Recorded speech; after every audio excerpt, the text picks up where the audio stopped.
I've always been the shadow in my family's portrait. While my younger sister Emma's crayon masterpieces decorated our refrigerator like a gallery wall, my paintings were met with polite smiles and quick dismissals. "That's nice, dear," my mother would say, barely glancing at my latest creation before turning to praise Emma's stick figure family as absolutely brilliant. It wasn't just the lack of encouragement that stung, it was the active discouragement. When I'd spend hours perfecting a landscape, my father would walk by and comment, "Maybe you should focus on something more practical, like your math homework." Meanwhile, Emma's 5-minute doodles earned frames and prominent wall space in our living room. I remember the day everything crystallized for me. I had just finished a portrait of our family dog, Max. I'd spent 3 weeks studying the way light hit his fur, the gentle curve of his ears, the warmth in his eyes. I was genuinely proud of it. It was the best thing I'd ever created. I presented it to my parents during dinner, heart racing with anticipation. My mother glanced at it for maybe 2 seconds. "It's fine," she said, then immediately turned to Emma, who had just shown her a scribbled rainbow. "Oh, Emma! Look at those beautiful colors. We absolutely must hang this up right away." That night, I watched from the hallway as my mother carefully placed Emma's rainbow next to her growing collection of displayed artwork. My portrait of Max was left on the kitchen counter, forgotten. By morning, it had been moved to my room, not displayed, just relocated. I began to understand that in my family's eyes, I wasn't the artist. Emma was the chosen one, the prodigy, the one whose creativity mattered. I was just the older brother who happened to draw sometimes. The invisible artist whose work was tolerated but never celebrated. The pattern continued for years. Every family gathering, relatives would marvel at Emma's latest creation while my more sophisticated pieces went unnoticed. I started hiding my art, working in secret, telling myself it didn't matter what they thought. But deep down, it did matter. It mattered more than I wanted to admit. The breaking point came when I was 15. I had created what I considered my masterpiece, a complex oil painting of our old oak tree during autumn, with layers of meaning about growth, seasons, and permanence. I'd worked on it for 2 months, studying color theory, practicing brush techniques, pouring my soul into every stroke. When I showed it to my parents, my father actually laughed. "You're still playing with paints? Don't you think it's time to grow up and find a real hobby?" My mother nodded in agreement, then turned to Emma's latest creation, a finger painting of what might have been a house or a monster, I couldn't tell which, and declared it absolutely genius. That night, I made a decision that would change everything. I wasn't going to be the invisible artist anymore. I was going to prove that my art mattered, that I had talent, that I deserved recognition. I was going to show them all that they had been wrong about me. I just had to figure out how. The opportunity came to me in the most unexpected way. I was sitting in my high school art class, sketching absent-mindedly while Mrs. Rodriguez discussed different artistic movements. I wasn't really paying attention until she mentioned something that made me look up sharply. "The National Young Artists Competition is accepting submissions until next month," she announced to the class.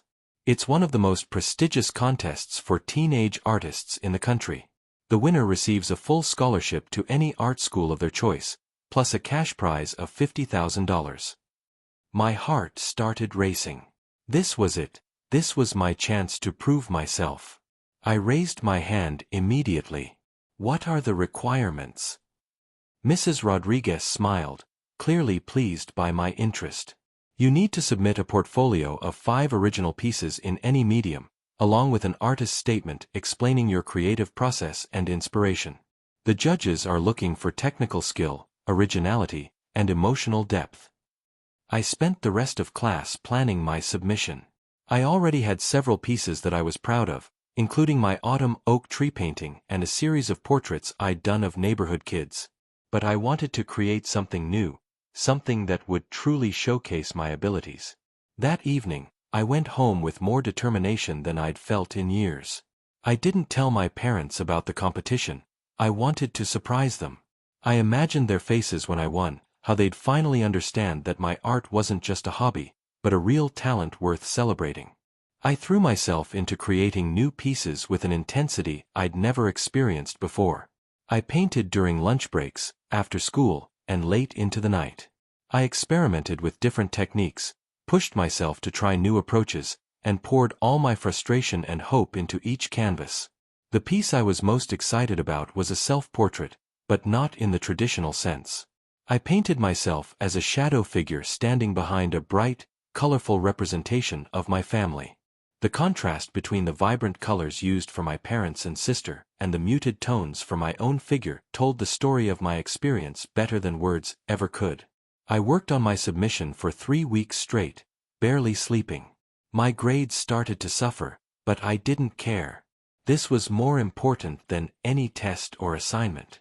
This was about proving my worth, about finally being seen. When I wasn't painting, I was crafting my artist statement. I wrote about growing up in the shadow of my sister's recognized talent, about finding my voice through art, about using creativity as a way to process feelings of invisibility and inadequacy. I was completely honest about my family situation, hoping the judges would connect with the emotional authenticity of my work. The day I finished my portfolio, I felt a mixture of pride and terror. The pieces were strong. I knew they were. But what if they weren't good enough? What if the judges didn't understand what I was trying to say? What if I was just deluding myself about my talent? I pushed those doubts aside and submitted my application online. The confirmation email felt like a victory in itself. I had done it. I had put myself out there in the biggest way possible. Now came the hardest part, waiting. The results wouldn't be announced for 2 months. 2 months of wondering, hoping, and trying to act normal while my entire future felt like it was hanging in the balance. I decided to keep the submission secret until I heard back. If I won, it would be the most incredible surprise. If I didn't, well, at least I wouldn't have to face their inevitable disappointment or, worse, their indifference. Those 2 months were some of the longest of my life. Living with a secret that big was harder than I expected. Every day, I felt like I was walking around with a live wire in my chest, buzzing with anticipation and anxiety. I found myself checking my email obsessively, even though I knew the results wouldn't come for weeks. My family noticed that something was different about me. I was more focused, more driven, but also more distant. I spent even more time in my room, working on new pieces while waiting for the results. My parents assumed I was just going through a typical teenage phase.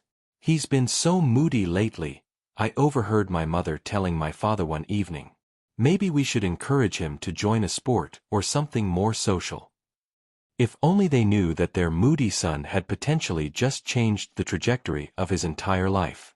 Emma, meanwhile, continued to receive praise for her artwork. She was now 8 years old, and her drawings were becoming more sophisticated. I had to admit, she did have natural talent. But what frustrated me was that her progress was met with celebration, while my years of dedicated practice were met with silence.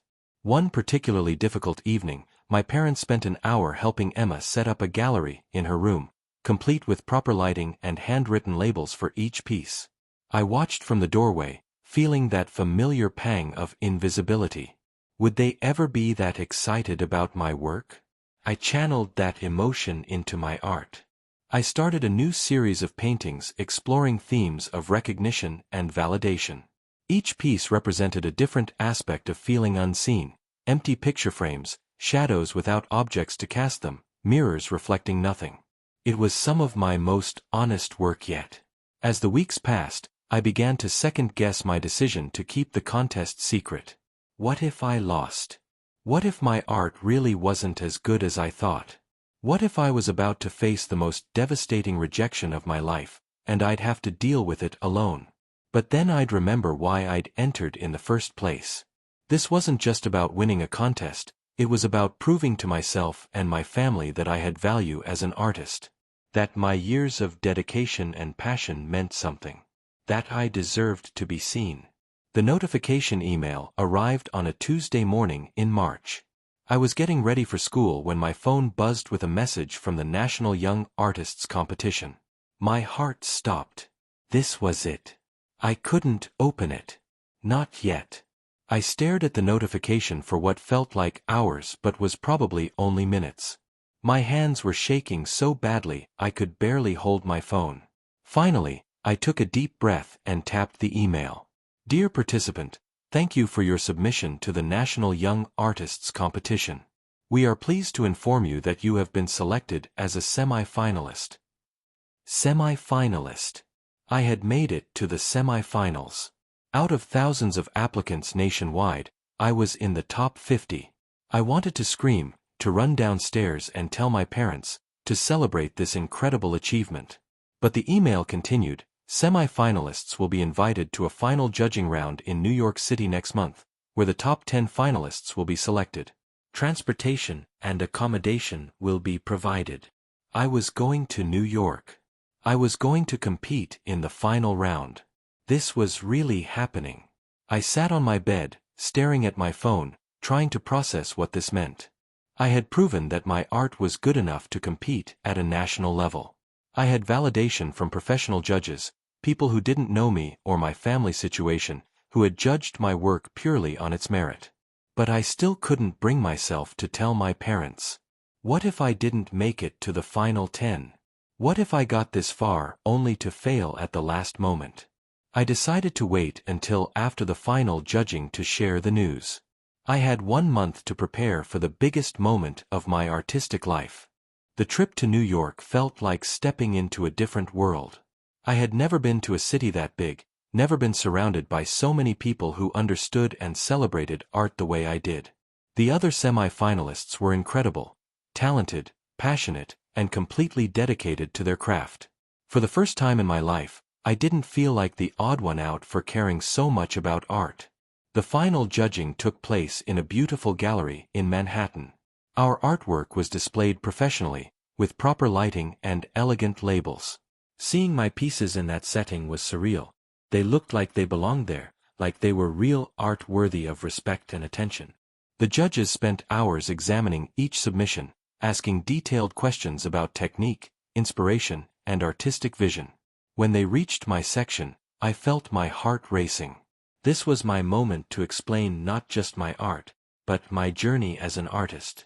Your self-portrait is particularly compelling, one judge commented. The use of shadow and light to represent family dynamics is sophisticated. Can you tell us more about your inspiration? I took a deep breath and told them everything. About growing up feeling invisible, about watching my sister's work get celebrated while mine was dismissed, about using art as a way to process those feelings and find my voice. I talked about the technical challenges I'd overcome, the emotional honesty I'd tried to achieve, and my vision for how art could bridge the gap between feeling unseen and being truly understood. The judges listened intently, asking thoughtful follow-up questions. For the first time, I felt like adults were taking my art seriously, treating me like a real artist rather than just a kid with a hobby. After the presentations, we had to wait 3 hours for the results. Those were the longest 3 hours of my life. I tried to stay calm, to tell myself that just making it this far was an achievement, but I wanted to win so badly I could taste it. When they finally called us back into the gallery, my legs felt like jelly. The head judge stepped forward with an envelope. This year's competition featured some of the most impressive young talent we've ever seen, she began. The level of skill, creativity, and emotional depth in these submissions has been truly remarkable. She opened the envelope and pulled out a card. The winner of this year's National Young Artists Competition is... The pause felt eternal. Alex Chen, for his powerful exploration of family dynamics and identity through his series, Invisible Voices. That was me. I had won. I had actually won. The room erupted in applause, but I could barely hear it over the sound of my own heartbeat. I stumbled forward to accept the award, my hands shaking so badly I could barely hold the trophy. As I stood there, surrounded by applause and congratulations, I thought about my parents at home, completely unaware that their son had just won one of the most prestigious art competitions in the country. I thought about Emma's drawings on the refrigerator, and how tomorrow, everything would be different. The scholarship, the prize money, the recognition, it was all incredible. But what mattered most was the validation. I had proven to myself and to the world that my art had value, that my voice deserved to be heard. Now I just had to figure out how to tell my family. The flight home felt like traveling between two different realities. In New York, I was Alex Chen, winner of the National Young Artists Competition, a serious artist worthy of recognition and respect. But as the plane descended toward my hometown, I felt myself shrinking back into the role of the invisible son, the one whose art didn't matter. I had planned this moment 1,000 times during the flight. I would walk through the front door, set down my suitcase, and calmly announce that I had won. I would show them the trophy, the certificate, the check for $50,000. I would watch their faces transform from indifference to shock to pride. But when I actually walked through the door, my parents barely looked up from their evening routine. My mother was helping Emma with homework at the kitchen table, while my father read the newspaper in his chair. "How was your school trip?" my mother asked absently, not even turning around. School trip. I had told them I was going on a school trip to New York, which wasn't technically a lie. I just hadn't mentioned that it was to compete in a national art competition. "It was educational," I said, setting down my suitcase. Inside was the trophy, carefully wrapped in my clothes. Emma looked up from her homework. "Did you bring me anything?" "Actually, yes," I said, my voice starting to shake. "I brought something for the whole family." I unzipped my suitcase and carefully pulled out the trophy. It was beautiful, a crystal sculpture of an artist's palette, engraved with my name and the competition title. I set it on the kitchen counter. "I won this," I said simply. My father looked up from his newspaper for the first time. "Won what?" "The National Young Artists Competition. I entered 5 of my paintings and I won. First place. Out of thousands of applicants from across the country." The silence that followed was deafening. My parents stared at the trophy, then at me, then back at the trophy.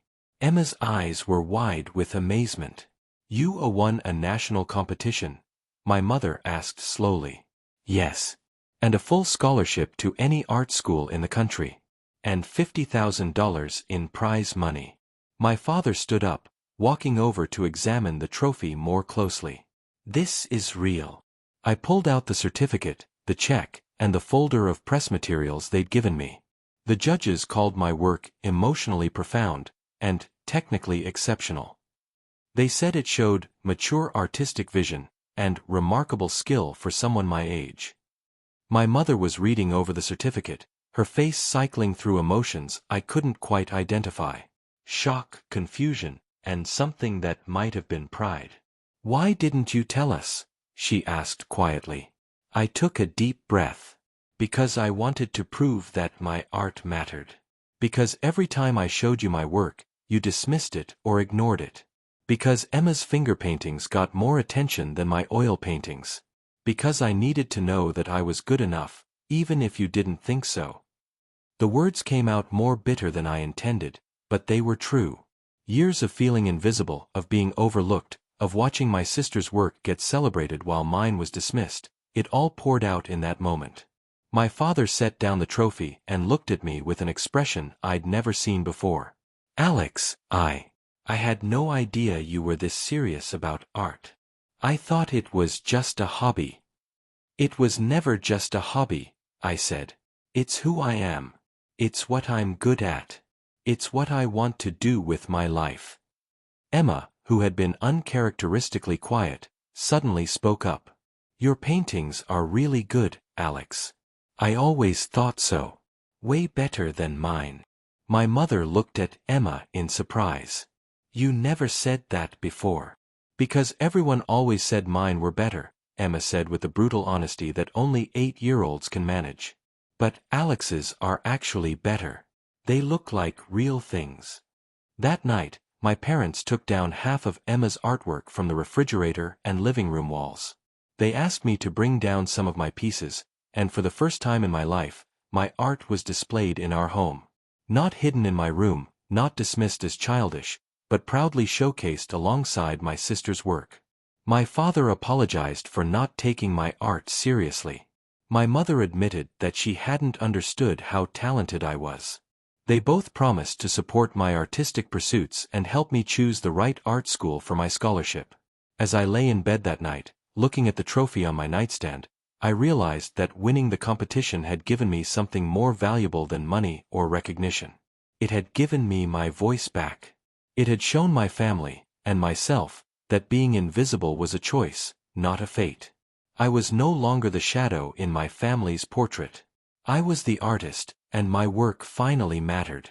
The next morning, I woke up to find my mother hanging my award-winning self-portrait, the one showing me as a shadow behind my brightly colored family, in the most prominent spot in our living room.